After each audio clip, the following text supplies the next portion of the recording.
안녕하세요. 오늘 함께 분석할 지문은 유전자 중심적 관점에 대한 날카로운 비판을 담고 있습니다. 글을 읽기 전에 한번 생각해 볼까요? 과연 우리 몸의 주인은 누구일까요? 유전자가 모든 것을 결정하는 걸까요? 아니면 우리가 유전자를 활용하는 주체일까요? 이 질문에 대한 답을 찾아가는 과정이라고 생각하며 지문을 따라가 봅시다. 이 글은 아주 논리적으로 구성되어 있어요. 처음에는 비판의 대상인 유전자 중심적 관점이 무엇인지, 어떤 문제가 있는지를 설명합니다. 그리고 그 관점이 어떤 심각한 결과를 낳는지 보여주죠. 그 다음, 필자가 그건 말도 안 된다며 자신의 핵심 주장을 펼치고 마지막으로 결론을 내리는 구조입니다. 이 흐름을 머릿속에 그려두면 각 문장의 역할을 이해하기가 훨씬 쉬워질 거예요. 자, 첫 문장입니다. 이 글의 핵심 비판 대상인 The Gene-Centric View, 즉 유전자 중심적 관점이 등장하네요. 이 관점은 두 가지 일을 한다고 말합니다. 첫째, 유기체를 환경으로부터 separate, 분리하고, 둘째, 유기체로부터 agency, 즉 주체성을 removes, 제거해버린다고 지적합니다. 글의 출발점부터 문제점을 명확히 하고 있죠. 여기서 중요한 문법 구조가 보입니다. 주어는 The Gene-Centric View 하나인데 동사가 separate 그리고 remove 두 개가 나왔어요. 이렇게 N, 이 접속사를 중심으로 동사 두 개가 나란히 연결되는 것을 병렬 구조라고 하죠. 주어가 단수니까 두 동사 모두에 S, 이 단어가 붙은 형태를 꼭 확인해야 합니다. 이 관점이 분리하고 제거한다는 의미를 정확히 파악할 수 있게 해주는 구조예요. 두 번째 문장은 앞선 내용을 좀 더 구체적으로 설명합니다. 유전자 중심적 관점에서 환경은 뭐가 되냐면 그냥 A-박스, 상자가 되어버린대요. 어떤 상자냐? Gene motivated, 유전자에 의해 동기부여된 유기체가 그 안에서 행동하는 그런 상자요. 환경의 능동적인 역할은 사라지고 단순히 유전자가 짜놓은 각본대로 움직이는 무대가 되어버린다는 뜻이죠. 문법적으로 within which, 이 표현을 주목해야 합니다. 원래는 organisms behave within the box였겠죠. 여기서 the box, 이 표현을 which, 이 관계대명사로 바꾸면서 전치사 within, 이 단어를 함께 앞으로 가져온 구조입니다. 이렇게 전치사 플러스 관계대명사 뒤에는 organisms behave, 이 표현처럼 주어, 동사를 갖춘 완전한 문장에 온다는 점이 시험에 자주 나오는 포인트입니다. 상자 안에서라는 장소의 의미를 명확하게 해주는 역할을 해요.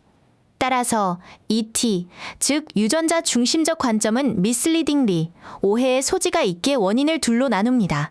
genetic, 유전적인 원인과 environmental, 환경적인 원인으로요. 그리고는 giving primacy to the former, 전자인 유전적 원인의 primacy, 즉 우위, 우선권을 부여합니다. 결국 모든 원인을 유전자 탓으로 돌리는 편협한 시각이라는 거죠. 문장 끝에 쉼표와 함께 나온 giving, 이 단어는 분사구문입니다. 원래는 and it gives, 였을 문장에서 접속사와 주어를 생략하고 동사를 in 형태로 바꾼 거죠. 원인을 나누고 그리고 우위를 부여한다처럼 두 동작이 자연스럽게 이어지도록 만들어줍니다. 주어인 IT, 이 단어가 직접 우위를 주는 능동적인 상황이니까 현재 분사 giving, 이 단어를 쓴 점도 기억해두세요. 이런 논리대로라면 얼트루이즘, 즉 이타주의는 is denied, 부정될 수밖에 없습니다. 왜냐하면 모든 유기체는 결국 자신의 유전자를 강화하기 위해 행동하고 사랑이나 미움 같은 모든 동기들도 유전자로부터 나온다고 보기 때문이죠. 순수하게 남을 위하는 행동이란 존재할 수 없다는 아주 냉정한 결론에 이르게 됩니다. 여기서 두 가지 구조를 볼게요. 먼저 altruism is denied, 이 표현은 수동태죠. 이타주의가 무언가를 부정하는 게 아니라 이 관점에 의해 부정당하는 대상이라는 의미입니다. 그리고 because 뒤를 보면 organisms behave, 이 표현이라는 절과 and, 이 접속사 뒤에 love, hate, flow, 이 표현이라는 절이 또 나옵니다. 이타주의가 부정되는 두 가지 이유를 나란히 설명해주고 있는 거죠. 다섯 번째 문장은 짧지만 강력합니다. With this, 즉 이러한 관점을 가지고는 there can be no creativity, 어떠한 창의성도 있을 수 없다고 말합니다. 모든 것이 유전자에 의해 미리 정해져 있다면 새로운 것을 생각해내는 창의적인 활동은 불가능하다는 뜻이겠죠. 이타주의에 이어 창의성까지 부정당하는 상황입니다. 6번째 문장은 앞선 내용들을 하나의 강력한 비유로 요약합니다. The organism is a prisoner of its genes. 유기체는 자기 유전자의 죄수라는 거죠. 유전자라는 감옥에 갇혀서 아무것도 스스로 할 수 없는 무력한 존재로 그려지고 있습니다. 이 관점의 문제점을 아주 효과적으로 보여주는 표현이에요.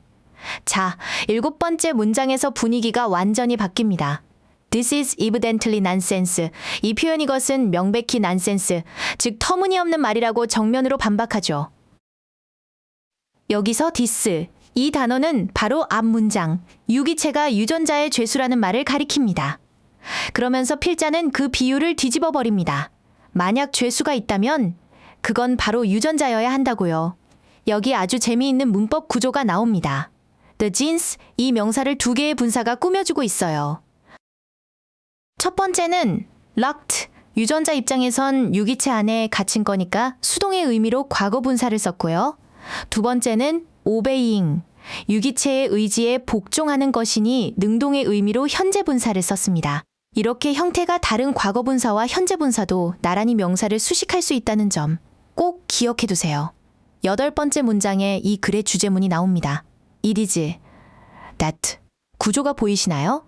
바로 강조 구문입니다. 동기를 가지고 유전자를 사용하는 것은 유전자가 아니라 바로 the organism, 유기체라고 힘주어 말하고 있는 거죠. 어떤 유기체냐? A self-organizing entity, 스스로를 조직하는 주체적인 존재로서의 유기체입니다. 이 문장이 필자의 생각을 가장 명확하게 보여줍니다.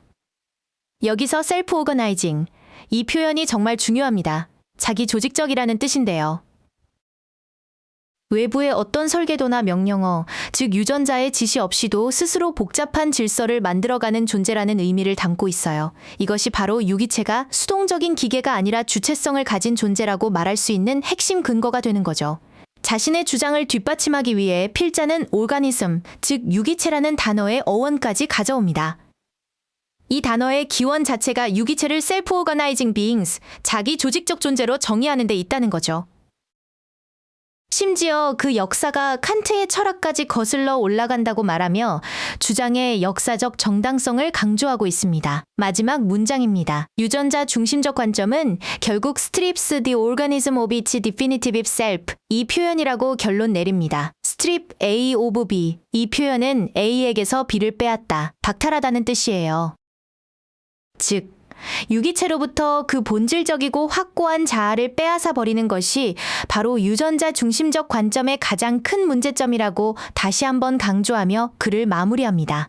오늘 본 지문의 핵심 어휘들을 다시 한번 정리해 볼까요? gene-centric, separated, prisoner, strips 같은 단어들은 필자가 비판하는 관점의 특징을 보여줍니다. 반면에 agency, self-organizing, 그리고 주체로서의 organism, 이 단어는 필자가 강조하는 가치를 담고 있죠. 이 단어들의 대립 관계만 이해해도 글 전체의 흐름을 꿰뚫어 볼 수 있습니다. 정리하겠습니다. 이 글은 유전자가 모든 것을 결정한다는 시각을 비판하고 유기체야말로 스스로를 조직하고 유전자를 활용하는 진정한 주체임을 강조하는 글이었습니다. 오늘 배운 내용, 특히 글의 논리적 흐름과 핵심 어휘의 역할을 잘 기억해 두시기 바랍니다. 수고 많으셨습니다.